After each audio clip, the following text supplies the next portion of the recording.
우리가 믿는 믿음은 예수가 그리스도가 되는 세계이며 하나님의 능력은 그리스도 영 안에 있는 멜기세덱입니다. 우리는 반드시 3차원의 사람에서 그리스도 주를 모셔서 4차원의 세계로 올라가야 될 것입니다. 참 하늘의 세계 4차원에 존재한 신령한 몸을 우리는 5차원 세계에서 실상으로 얻을 수 있다고 하셨습니다.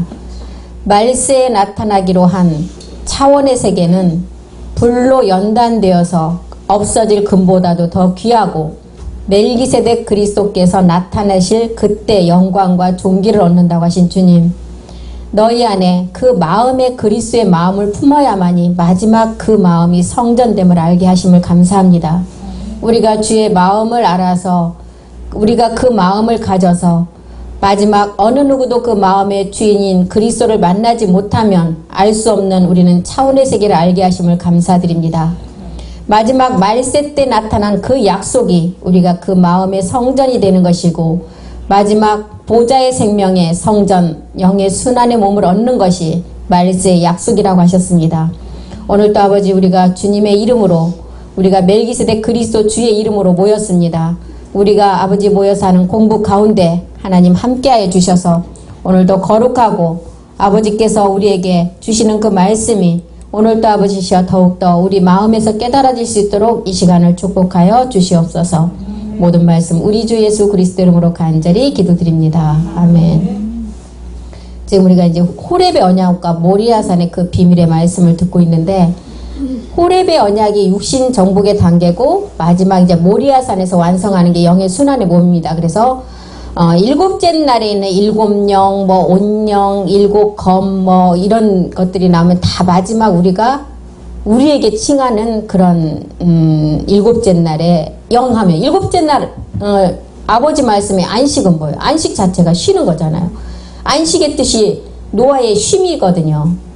그래서 노아가 마지막 성전을 지을 때도 하나님의 은혜를 받았기 때문에 그 성전을 짓고 마지막 그 성전을 짓는 것은 그 몸이 하나님의 성전으로 가기 위함이었어요. 그래서 일곱째 날 안에 있는 일곱 영, 부름받은 온 영, 자녀들이 이 모든 것을 계속 말씀을 통해서 이제 우리가 깨달아가고 아브라함 안에 영의 약속 안에 있었던 이제 그 영이 마지막 그 약속을 이룰 자들에게 영의 순환의 몸으로 이제 얻을 자들을 말하죠. 그래서 계시록 5장 6절에 보면 내가 보니 보좌와 내 생물과 장로들 사이에 어린 양이 섰는데 일찍 죽임을 당한 것 같더라. 일곱 뿔, 일곱 눈, 이 눈은 온 땅에 보내심을 입은 일곱 영이다. 일곱 영, 일곱 뿔, 일곱 뭐 영 이렇게 다 나오잖아요. 그러면 온영 아들들, 마지막 우리 자녀들을 말하는 것입니다.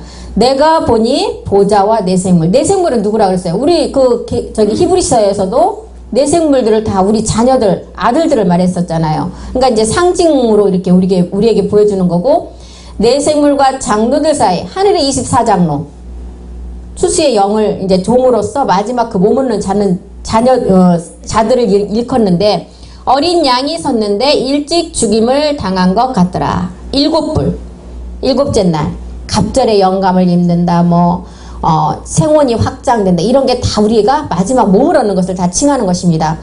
일곱 뿔과 일곱 눈. 이것도 이제 우리가 마지막 생원의 확장을 통해서 마음의 눈이 열어져 힘의 능력, 갑절의 영감을 얻는다 그러죠. 이게 이제 마지막 우리가 얻는 몸들을 다 상징을 하는데 이 눈은 온 땅에 보내심을 입은 하나님의 일곱 영이다.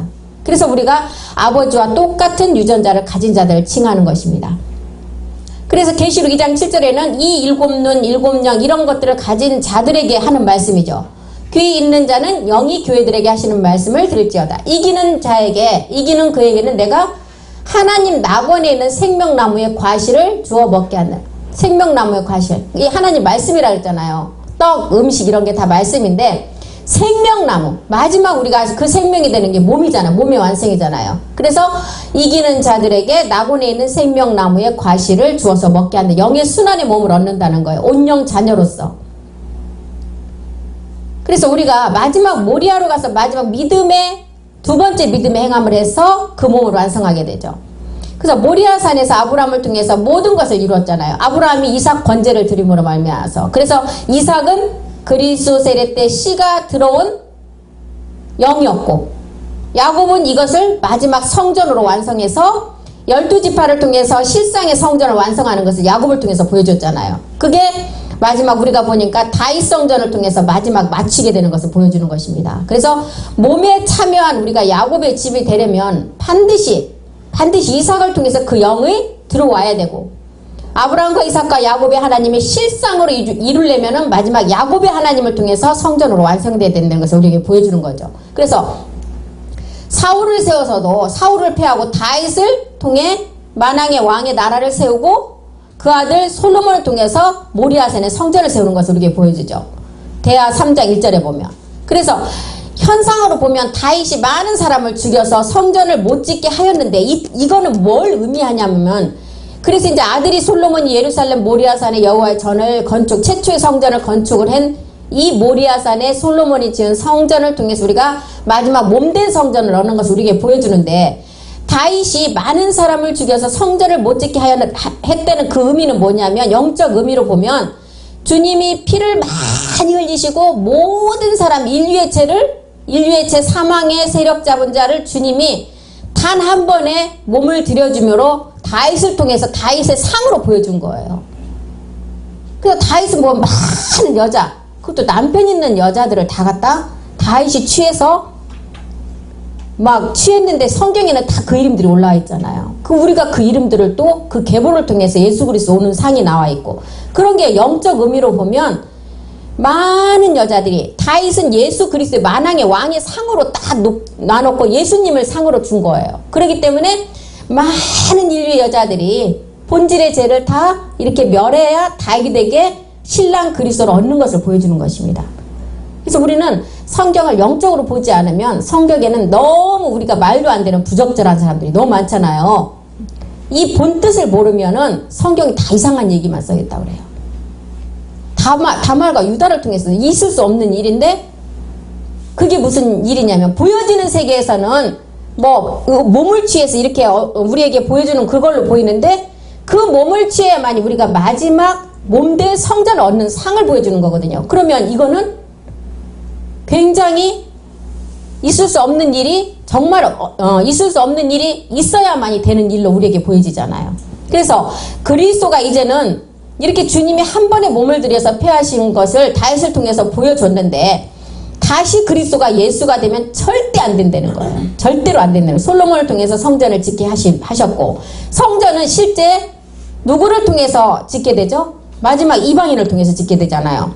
이방인을 통해서 성취하게 되고, 마지막 영적 비밀의 모든 완성은 이방인을 통해서 하게 되는 것입니다. 그래서 우리가 진짜 성취는 남아있는데, 그리스도의 우리가 일꾼으로서 고전 4장 1절에 보니까 그리스도의 비밀을 맡은 자로서 우리가 죽도록 충성해야만이 마지막 그 일을 이룬다고 말하죠. 사람이 마땅히 우리를 그리스도의 일꾼인데 하나님의 비밀을 맡은 자로 여기라는 거예요. 그리스도의 일꾼. 하나님의 유전자의 생명체가 똑같은 동일한 유전자를 가지고 마지막 상고 태초 이전에 그 자들을 택했잖아요. 우리를. 그 아들을 삼아서 마지막 하나님의 비밀을 맡을 자로 우리에게 그것을 맡긴다는 것입니다.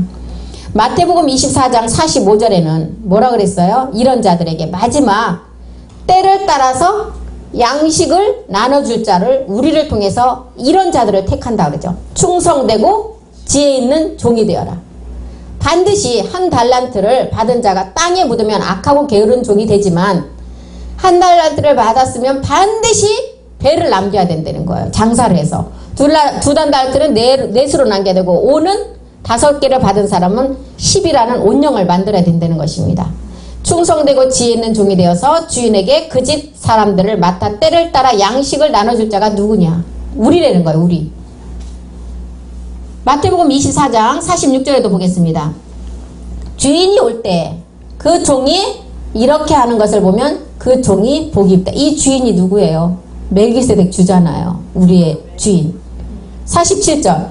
내가 진실로 너희에게 이르노니, 주인이 모든 소유를 저에게 맡긴다는 거예요.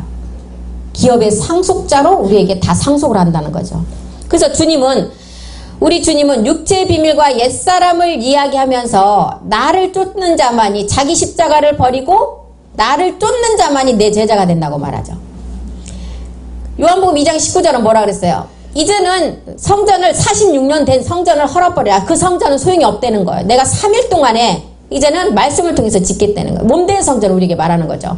예수께서 대답하여 가라사대 너희가 이 성전을 헐어버려라. 내가 사흘 동안 요나의 표적 같은 3일의 죽음과 부활을 통해서 몸에 그 성전을 짓는다는 거예요. 더 크고 온전한 장막. 히브리서 9장 11절에는 그렇게 말하죠.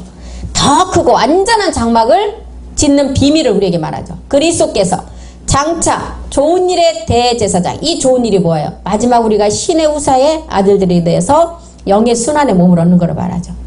대제사장으로 오사 몸된 성전을 이루어서 손으로 짓지 아니한 창조에 속하지 않은 것. 창조에 속하지 않는 더 크고 온전한 장막. 마지막 완벽한 하나님의 집 성전을 짓게 된다는 거예요.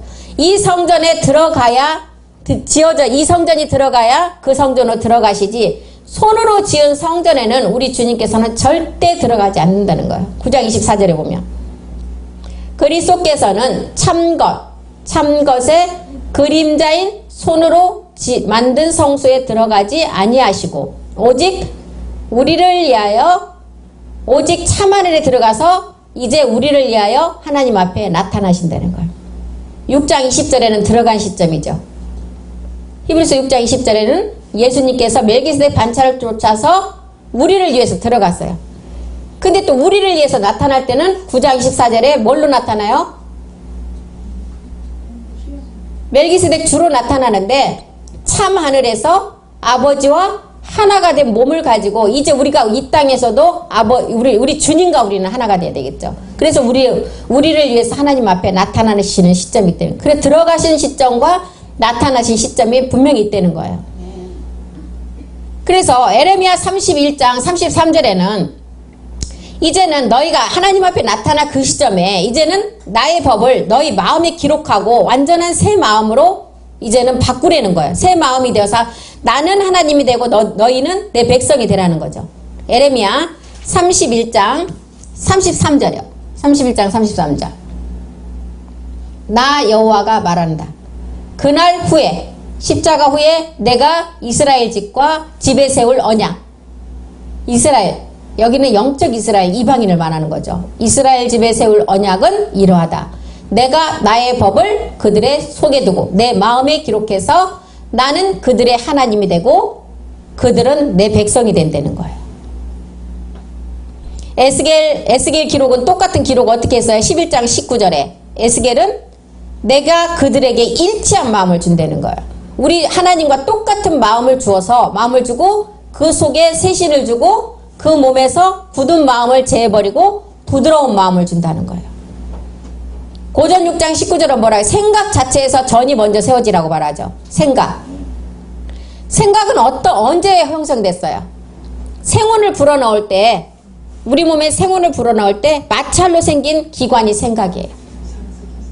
네, 이 생각 기관에 너희가 생각에서 먼저 전이 세워져야 된다는 거예요. 너희 몸은 너희가 하나님께로 받은 바 너희 가운데 계신 성령의 전인 줄을 알지 못하느냐. 너희는 너희의 것이 아니라는 거예요.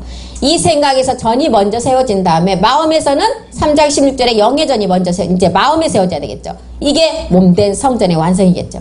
너희가 하나님의 성전인 것과 거룩한 장소, 거룩하고 온전한 장소, 하나님의 성전, 하나님의 영이 너희 안에 거하시는 것을 알지 못하느냐. 로마서 8장 11절에 분명히 말씀했죠. 로마서 8장 11절에 너희 안에 거하는 영이 뭔지를 알아라는 거예요. 예수를 죽은 자 가운데 살리신 이의 영이 너희 안에 거하시며 그리스도 예수를 죽은 자 가운데서 살리신 이가 너희 안에 거한다는 거예요. 그래서 그의 영으로 너희 죽을 몸이 다시 살아난다는 거예요. 그래서 마음이 앞으로 생각이 뒤로 가서 온전한 성전이 완성되라는 것을 말하는 것입니다. 히브리서 10장 16절도 똑같은 말씀을 기록하죠. 주께서 가라사대 그날 후에 저희와 세울 언약이 이것이다. 새 언약이죠. 내 법을 저희 마음에 두고 저희 생각에 이제 생각과 마음과 생각이 이제 바뀐 거죠. 그래서 생각이 먼저는 성령의 전이 세워지고 마지막 마음의 영의 전이 세워져서 마지막은 그 영의 전으로 온전함으로 완성하라는 것입니다. 바울이 우리보다 복음을 몰랐을까요? 율법을 몰랐어요. 바울이 엄청난 로마의 시민권을 가진 자, 바리새인 중에 바리새인, 그런 유식한 학을 가지고 있었는데도 바울이 이걸 깨달았고 뭐라 그랬어요? 고린도서 10장 4절 5절을 고백했잖아요. 모든 이론을 파하고 생각을 사로잡아서 그리스도께만 복종시킨다는 거예요. 우리의 싸우는 병기는 육체에 속한 것이 아니라는 거예요. 하나님 앞에서 견고한 진을 파는 강력이라는 거예요. 5절에 보니까 모든 이론을 파하고 내 생각, 내 의지, 내가 아는 지식을 다 파하고 아는 것을 대적하고 높아진 것을 다 파하고 내 생각을 사로잡아 그리스도께만 복종시키라는 거예요. 7 족속을 완전히 파라는 거죠. 그래야만이 우리가 마지막 그 장막을 완성한다는 거예요. 몸된 성전을 완성한다는 것입니다. 히브리서 10장 20절에는 마지막 우리가 휘장 안으로 들어가는 새롭고 산 길인데 그것이 바로 우리의 육체라는 거예요. 마지막 그 육체, 휘장 안으로 들어가야 된다는 거죠. 그 길은 우리를 위하여 휘장 가운데로 열어놓으신 새롭고 산 길. 새롭고 산 길. 마지막 어디에 영의 순환의 몸을 말하잖아요. 휘장은 곧 저희 육체다. 마지막 멜기세덱 몸 안으로 우리가 들어가서 아버지 사랑 안에서 그 몸을 완성한다 그랬죠. 마태복음 27장 51절에는 성소 휘장이 위로부터 아래로 찢어져서 진동을 하고 그 안으로 우리가 들어간다고 말하죠. 이에 성소 휘장, 그리스도의 몸이 위로부터 아래까지 찢어지고 둘이 되고 땅이 진동하여서 바위가 터지고 위에서부터 아래. 고전 15장 20절에 보니까 첫 열매는 잠자는 자들의 첫 열매는 그리스도였어요. 근데 찢어지고 그 다음에 보니까 23절에 그에게 붙은 자가 있었다는 거예요. 그 자가 누구예요? 우리잖아요. 각각 자기 차례대로 되는데 먼저는 첫 열매 그리스도였고 그 다음에는 그리스도 강림할 때 그에게 붙은 자. 그래서 위로부터 아래로 찢어서 둘이 될 때 우리가 땅이 진동하고 바위가 터질 때 우리의 몸도 변동이 된다는 거죠. 그 구약에 보면 고라와 아삽이 성전 문지기와 성전을 찬양하는 자로 보여준 거죠. 성전 문지기, 내가 천년을 하나님의 전에 있는 것보다 성전 문지기가 낫다고 고백했잖아요. 그거는 뭘 뜻하는 거예요? 성전 문지기. 그 정도로 그 안에 있는 것보다 내가 그 3층 쪽에 있는 천사는 부리는 영으로 그 아들들에게 주어진 영이지만 고라와 아삽이 다윗의 성전을 보고 부러워한 이유는 첫째 하늘에서 용과 루시퍼도 타락한 게 뭐예요? 자녀 창조를 보고 다 타락했잖아요. 첫째 하늘에서 그 용과 루시퍼가 자녀의 그 높음, 자기들과 비교를 해보니까 정말 그 자리가 자기들하고는 비교가 되지 않을 정도로 부러운 자리였어요. 그때 용은 막 하나님 보좌, 내 그 보좌를 지키면서 찬양을 할 때 막 입에서 불을 뿜어냈다 그랬잖아요, 용은. 그때 공룡도 IQ가 사람 IQ 2자리 수보다 더 높아서 하나님을 찬양했고, 이것을 보고, 이것을 봤는데 그렇게 높은 지위에 있는데도 자녀의 그 이치를 보니까 자기들하고는 비교가 되지 않을 정도로 또 자녀가 더 높은 거예요. 그러니까 가장 높은 자와 비기다가 하나님 앞에 심판을 당한 거죠. 그런데 용은 뭐라 그랬어요? 흙으로 만들어진 생물이기 때문에 너는 지음 받았기 때문에 안 된다고 계속 얘기를 했습니다. 사람은 나아져야 되기 때문에. 계시록 4장 6절에 보니까 보좌 앞에, 이거는 이제 왕권이죠. 보좌 앞에 있는 수정과 같은 유리바다가 있고, 보좌 가운데 보좌 주위에 네 생물이 있는데 앞뒤에 눈이 가득하다. 이 정도로 우리가 마지막 네 생물의 그 지위를 가지고 마지막 하나님의 아들들을 우리에게 뜻하는 거죠. 보좌 주위에 네 생물인데 앞뒤에 눈이 가득하. 7 영, 7 눈, 7 뿔을 다 가지고 있는 자들. 마지막 이제 우리를 뜻하는 건데 이 자를 보니까 용과 루시퍼가 보니까 자기들하고는 비교가 안 되는 거예요. 그래서 그 지극히 높은 자와 비기려다가 하나님의 심판을 받게 되는 거죠. 그래서 천사는 가두어 놓지 않으면 영이기 때문에 우리 안에 바로 들어와서 우리가 농사할 수 있는 밭을 농사할 수 있는 밭을 이 천사가 들어와서는 만들지를 못하니까 어둠 흑암 가운데 가둬놓았다 그랬죠. 그리고 용은 공중으로 쫓겨나고 에베소서 2장 2절에 용은 공중 권세를 잡고 유다서 1장 6절에 천사는 2장 2절부터 보겠습니다. 1장 6절 자기 지위를 지키지 아니하고 자기 처소를 떠난 천사들 큰 날의 심판까지 영원한 결박으로 흑암에 가둬놨다는 거예요. 그래서 천사를 가두지 않으면 우리 속으로 들어와서 농사할 수 있는 밭이 되기 때문에 타락한 천사는 마곡의 심판까지 이렇게 가둬놓았다는 거예요.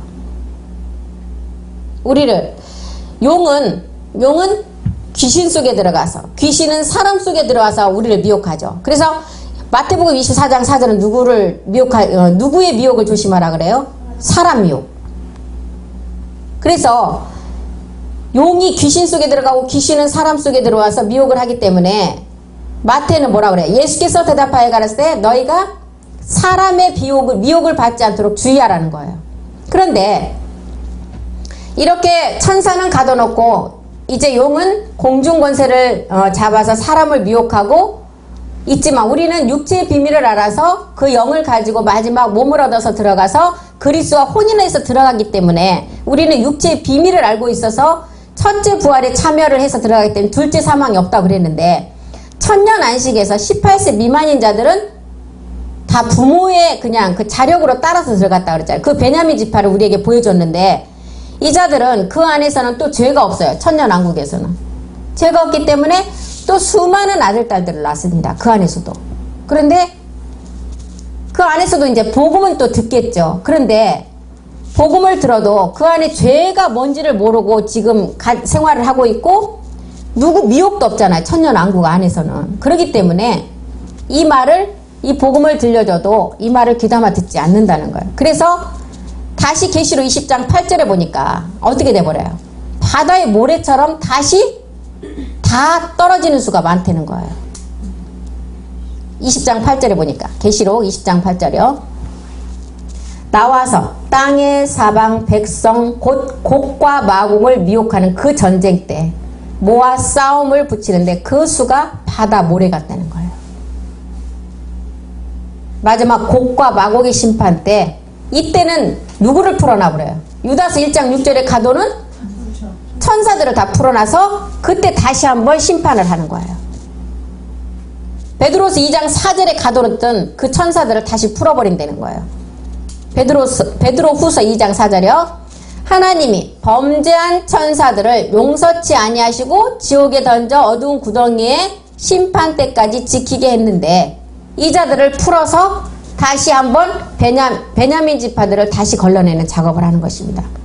천년왕국에. 그래서 여기서 걸러지고 나서 이제 영원한 천국으로 들어가게 되는 거죠. 이때 다시 타락하는 베냐민 지파를 우리에게 보여주는 것입니다.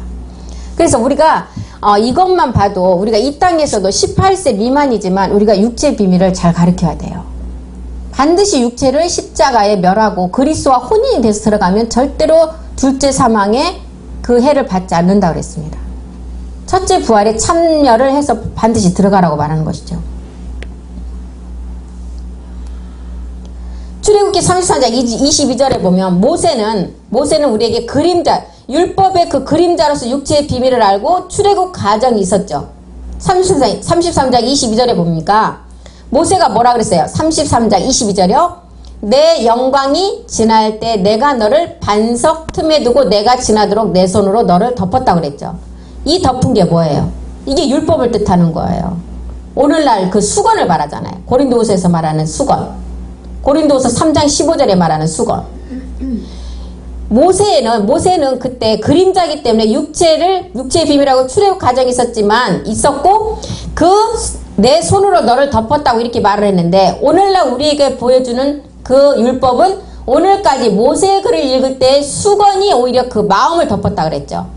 오늘날은 수건이 덮여 있는데, 율법에 억눌려 있는 육체 옛사람 때문에 우리 주님이 율법 아래 오셔서 모든 자기의 몸을 들여주시고 우리에게 구원을 하는 그 길을 다 통로를 열어주셨잖아요. 근데 요한복음 5장 45절에 뭐라 그랬어요? 이렇게 수건은 율법에 억눌려 있는 자의 육체 옛사람인데 오늘날까지 그 수건이 마음을 덮었다고 했는데, 주님은 율법 아래 있는 자들을 고소하는 자가 모세라고 말하죠. 내가 너희를 아버지께 고소할까 생각지 말라는 거예요. 너희를 고소하는 이가 있으니 곧 너희의 바라보는 자 모세라는 거예요. 율법의 저주 육체 옛사람을 고소하는 자가 누구라고요? 율법의 그 모세가 우리를 통해서 그림자로 다 보여줬기 때문에 그 율법 아래 있는 자들을 고소하는 것은 말씀에 모세가 안 되는 거예요. 그래서 이 수건은 죄와 율법을 깨닫고 옛사람을 알아서 십자가에 죽어야만이 벗어짐을 보여주는 거죠. 고린도서 3장 16절에 보면 언제든지 주께로 돌아가야만이 그 수건이 벗겨진다는 거예요.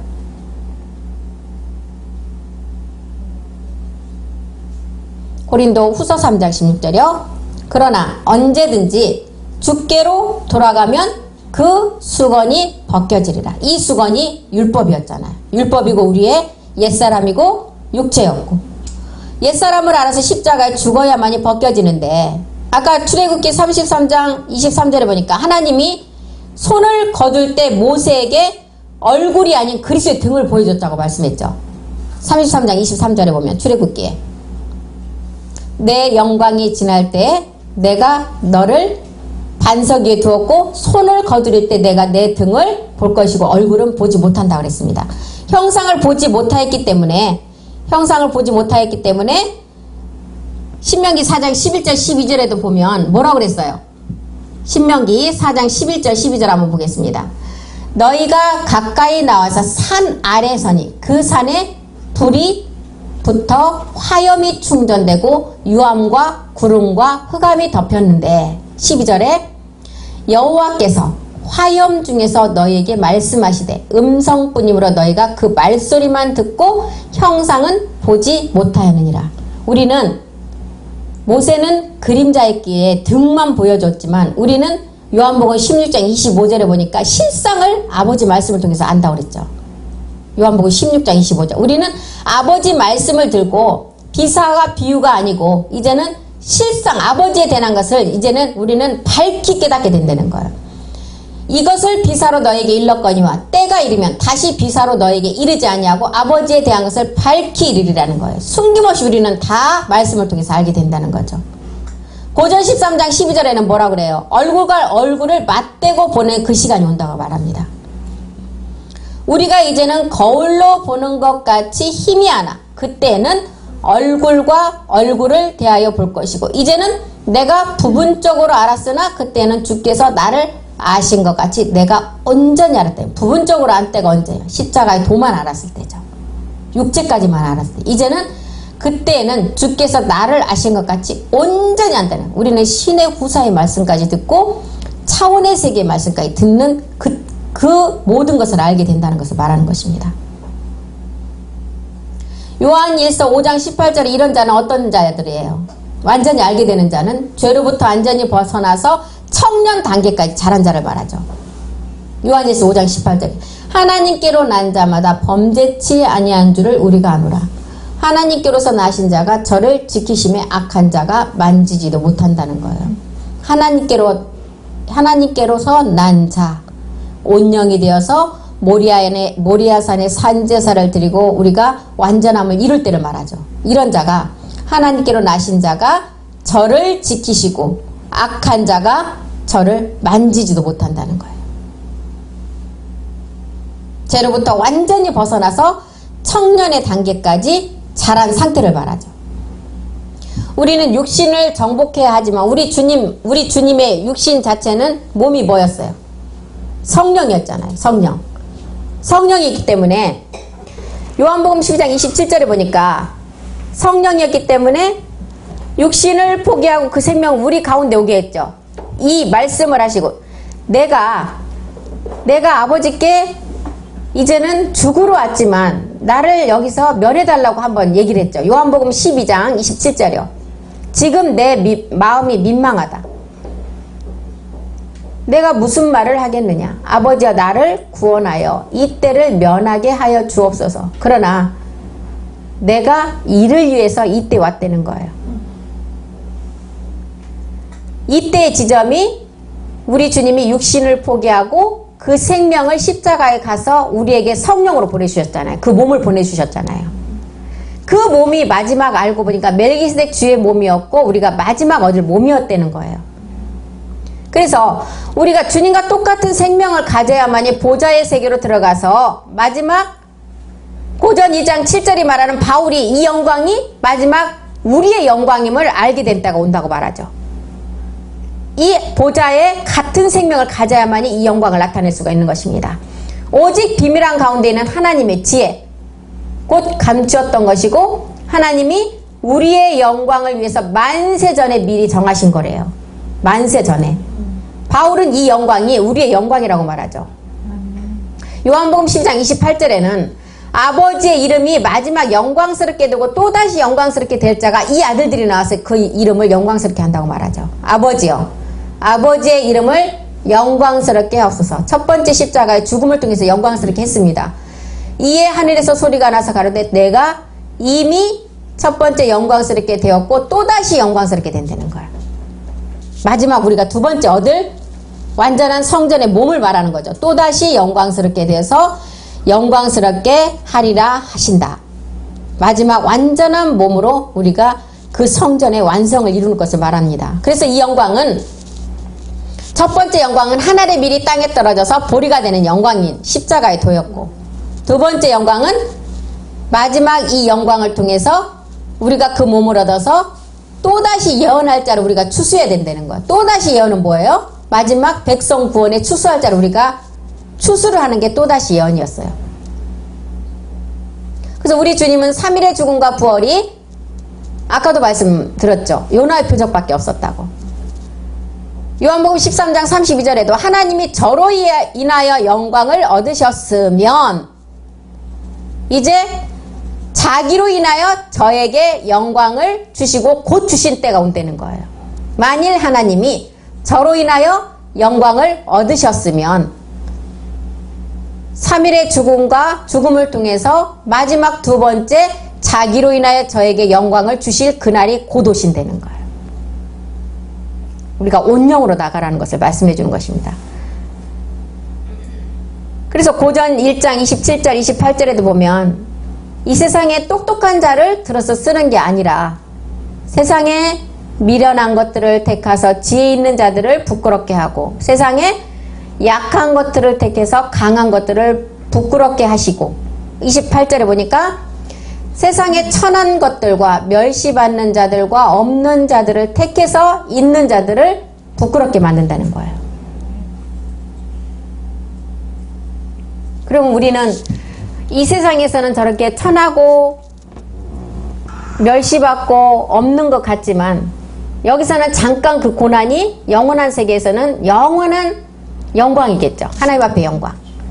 그래서 하나님이 창세전에 우리를 택해서 아들들이 되게 하셔서 영원한 그 약속을 이루시게 하기 위해서 이렇게 세상에서는 안 되게 하시고 천하고 멸시받게 하시고 없게 하시고 여기서는 없게 하시지만 영원한 세계에서는 생각만 해도 우리에게 모든 것을 다 주시고 우리는 누리기만 하면 된다 그랬죠. 우리가 찾아 쓰지 못하는 게 너무 많다는 거예요.